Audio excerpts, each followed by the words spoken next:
Our presentation is based on deep learning at Pinterest, Case 1. So what is deep learning? According to Investopedia, it is an artificial intelligence function that imitates the workings of the human brain, processing data and creating patterns for use in decision-making. It stems from machine learning in accordance with learning representations. Various steps of depictions matching to various levels of abstraction is also considered when talking about deep learning. It can be supervised, semi-supervised, and unsupervised. It also includes the use of nonlinear processing units for feature extraction and reconstruction.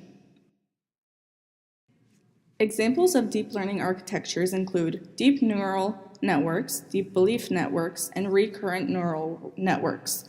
Deep learning architectures have previously been applied to computer vision, speech recognition, natural language processing, audio recognition, and social network filtering. So who uses Pinterest? What do you use it for? I use Pinterest to look up dorm ideas. I use Pinterest to look up gift ideas for my friends and family. And I use it to look up ideas for new hairstyle. Pinterest was founded in 2009 by Ben Silbermann, Paul Sierra, and Evan Sharp. Users create boards and pin various images across the site or application. Like other social networks, users are able to follow other users and their boards.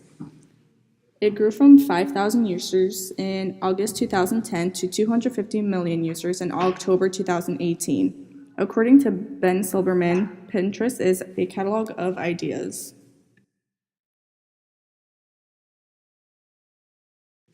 Regarding Pinterest's connection with deep learning, according to Medium.com, with close collaboration with members of the Berkeley Vision and Learning Center, Pinterest uses deep learning to learn powerful image features by utilizing their richly annotated dataset of billions of pins curated by pinners.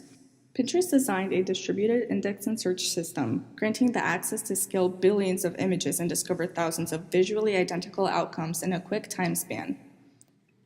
Pinterest has two features called guided search and related pins. Guided search helps interpreting the pin's details, and related pins knows the connections between pins to board. A specific scenario where deep learning could be used is with emails, specifically emails in your inbox. Emails come at all times of the day, every day. For college students and other adults, it is frustrating to know when an email is going to specifically come at a specific moment. So emails could be used to be hyper-personalized, which will be received only in the inbox during a specific amount of time. The time is when you are most likely to open it and look at your emails. This will create the customers to respond positively because they will not be annoyed in terms of having to constantly check their emails. This will also allow sales professionals to divide their focus to time on those who will make the most impact, such as college students or those who are looking for specific emails for important work, personal life, etc. Like I discussed before, the most important thing about the email is the timing, so when the emails are going to be coming in. So figuring out the right time is to send emails. You unsubscribe when there is too many in your inbox, such as either junk emails or emails from companies that are trying to get you to subscribe to their pages, etc.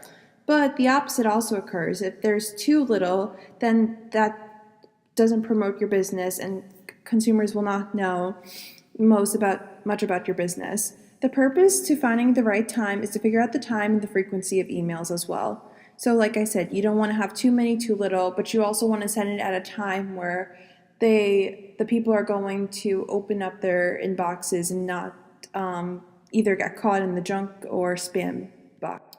The way that deep learning could help to use with the emails is that they can help the technology by figuring out when the best time for everyone, such as when people are in different time zones and like when their downtime is from work, or such as their lunch break, or even when they get home from work and on the weekends as well.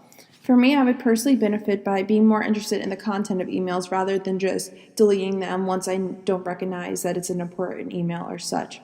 I would actually most likely to actually open the email as well. Most of the time I don't even open it, I just directly put it into the trash box, and I don't even care if I know it's not important. I will not even care to open it. and it's most likely to know when an email or emails will be received. So like I said, it's not as frustrating for the receiver on their end to predict when it's coming, and then they will actually be more interested in looking at their emails rather than being frustrated with it rather than that.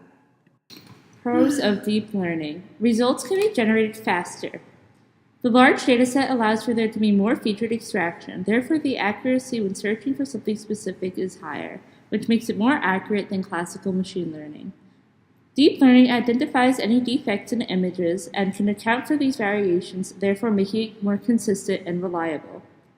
Featured engineering is not only costly, but can cause human error, which can be eradicated under deep learning. Cons of deep learning. It requires a larger data set. It can be costly to hold or go through large data sets that must be searched through with deep learning. Deep learning is relatively new and relies on a lot of newer infrastructure and higher graphics, which can be costly. It also requires a lot of time to train the infrastructure to recognize the features it should be searching for. The direct feature engineering that is utilized in classical machine learning makes algorithms easy to understand, while deep learning has less straightforward algorithms, making it harder to interpret. Future developments. So would anyone want to drive a self-driving car?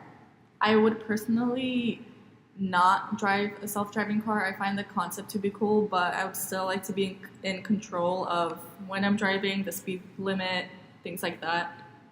Yes, I would not like to be driving a self car as well or be in one because, like Victoria said, I would want to be in control as well. And I just find the concept to be very curious because it's very new as well. So it's not fully technologically developed as well yet. Mm-hmm.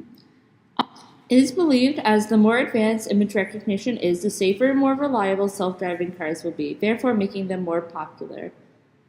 Also, a cybernetic friend is something or someone that listens to your phone calls, reads your texts, tracks your every move, and can predict what you would want and need. This is a form of extremely advanced AI, and I was wondering if anyone would want someone similar to a cybernetic friend. I would not want a cybernetic friend only because I want to be in charge of my own actions. I feel that it is not necessary for a cybernetic friend to be listening to my phone calls when I could do that myself. Yes, I agree with Victoria. I would not want a cybernetic friend as well, just because I'd like to do things on my own. And if I had a cybernetic friend, I would feel not in control, and I personally would not like that. Thank you for listening to our presentation. I hope you have a better understanding of deep learning.